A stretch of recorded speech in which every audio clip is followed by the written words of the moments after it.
Hey guys, how are you all doing? Unfortunately, I hate making videos like this. This one is kind of a hard one to make. But thankfully it has nothing to do with the guys that live in there. It has to do with her sister. And she is gonna be 10. She's an oldie, but she's a pointer, so she's gonna live at least another 6 more years.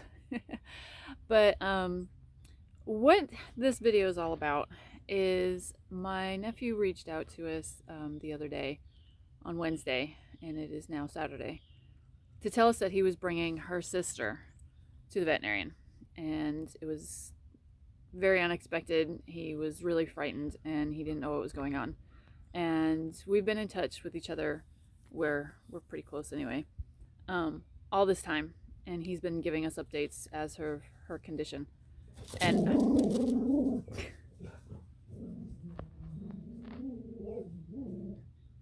see, she's just fine. So she might be fine, but her sister isn't. The long and short of it is that they don't know what's wrong with her. They did some preliminary blood work and all her blood platelets were gone. Like completely gone. Her body has totally turned into itself and attacked all the platelets and thought that they were foreign bodies and have eradicated them. The veterinarians usually say that dogs that this happens to when they come in are pretty much comatose vegetables and they're humanely euthanized.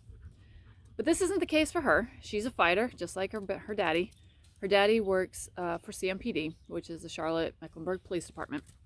And we, myself, my husband, my whole family, we all come from a very long line of service members and military personnel. When something like this happens, it really hits home. And we do everything that we can to help them out.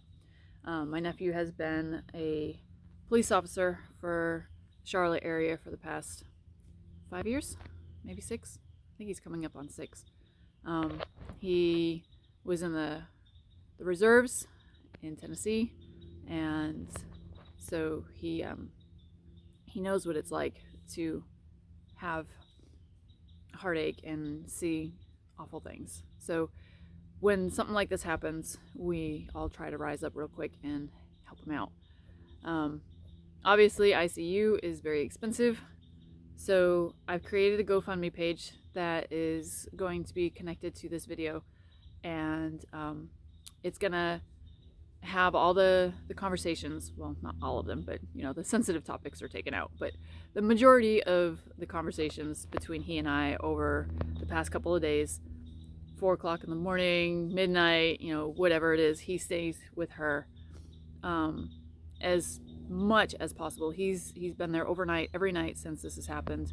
He's only left to go to the bathroom and to go home and sleep for a few hours, and then he gets up the next day or later on in the morning and he goes and he sits back in her kennel with her all the time.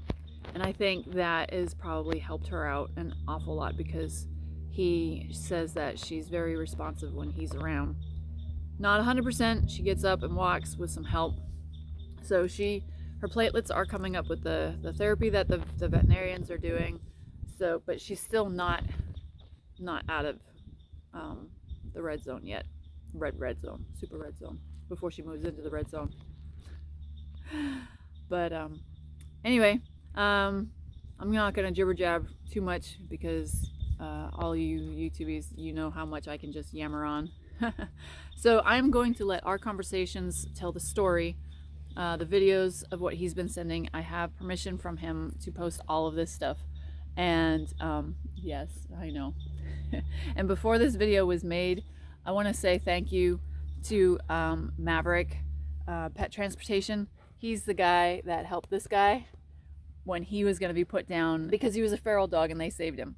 So he had made our first donation before this video came out, so I want to say a very special thank you for Maverick Pet Transportation, and I'll put a link in the description of this video.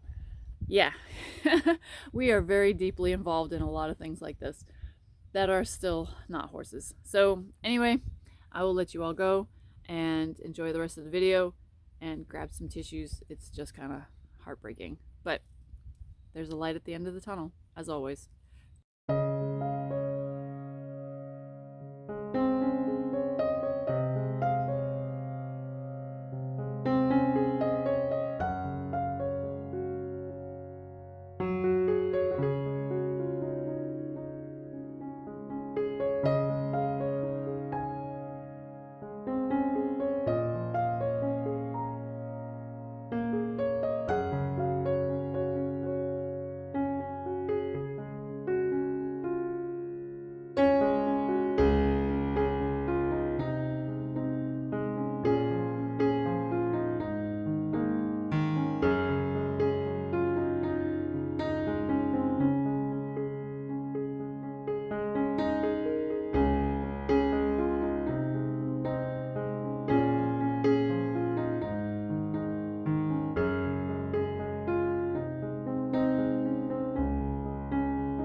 you.